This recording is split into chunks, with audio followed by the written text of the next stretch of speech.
on DCGB 729 kHz. Enod sa Bareta, Enod sa Gabos. Kaibigan, sapat na ba ang kaalaman mo sa iyong kalusugan? Narito ang kukumpleto. Gabay Kalusugan! Gabay Kalusugan! Tatalakay sa mga produktong higit mong kailangan. Gabay Kalusugan! Magandang oras, Bicolandia. Kumusta po kayo? Sana'y nasa mabuti pa kayong kalagayan? Simula sa oras na ito, tayo po'y magkakasama sa loob ng 5 minutong pagtatanghal ng ating palatuntunan Gabay Kalusugan. Ito po ay tatalakay sa iba't ibang mga produkto na syempre kinakailangan ho natin para ho mas okay pa sa alright ang ating pong kalusugan. Ako po yung magiging host, Jay Dizon.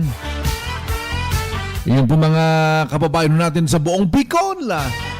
Ihanda na ho sapagkat pagsabit ng ganitong oras at sa himpilang ito ng radyo, syempre tayo ho'y magkakasakasama. Ayan. Kumusta po yung mga taga Naga City? Farmasya Uya, available na ho dyan ang ating pong produkto. At syempre dito sa Legazpi City, all the way from Bicol o from Tabaco City.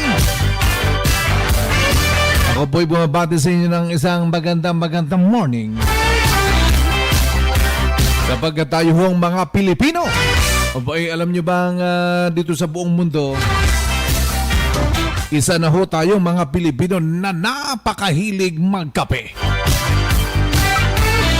Kaya ipinapakilala ko dito sa buong Bicolandia ang atin hong pamosong kape. Dr. M's 36 in 1 Herbal Coffee Mix. Naku po! Grabe, sa ingredients pa lang, panalo na. And actually, ang ating pong produktong ito mga kababayan ay gawa ho ng isang doktor. Kaya't sigurado makakaasa ho tayo na ito pong mga herbal na laman ng ating pong Dr. M's 36 in 1 Herbal Coffee Mix. Malaki ho ang may tutulong upang sa ganun mapabuti, mapaganda ang ating pong kalusugan. Kaya't kung ngayon mo lamang mapakinggan pa ang ating pong Dr. M's 36 in 1 Herbal Coffee Mix, fasten your seatbelt. Ayan. Sabagat naandito na sa buong Bicol region ang hari ng mga kape, Dr. M's 36 in 1 Herbal Coffee Mix.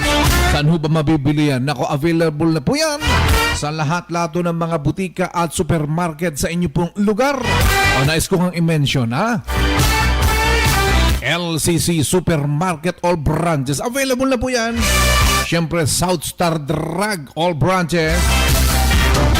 At iba pang mga butika siyempre sa inyo pong mga lugar. Yung pong mga nagkakape na dyan, dapat na Dr. M's 36 in 1 Herbal Coffee Mix na ang inyo pong hinihigo pa.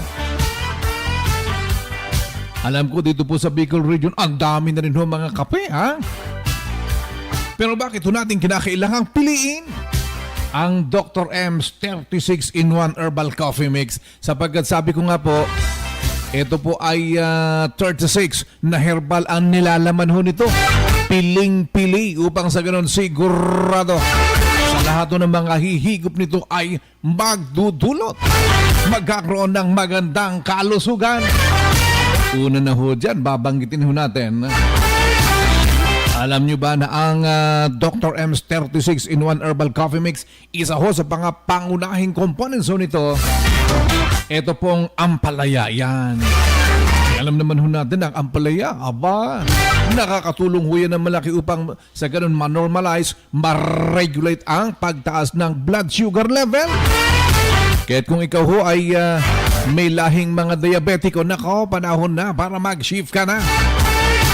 Ang iyong dapat hinihigop na araw-araw, walang iba kundi kapeng gawa ng doktor. Dr. M's 36 in 1 Herbal Coffee Mix. Good morning ho sa mga tiga Dait.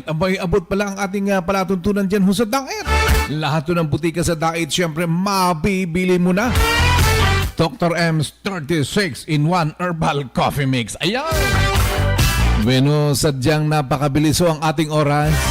Bukas muli ho nating tatalakayin ang iba pang nilalaman at kung bakit dapat ang yung mga hinihigop sa oras na ito ay Dr. M's 36 in 1 Elbar Coffee Mix. Sapagkat wala na hong oras, ito po yung kaibigan Jay Dizon. Nag-iwan sa magandang oras sa ating lahat.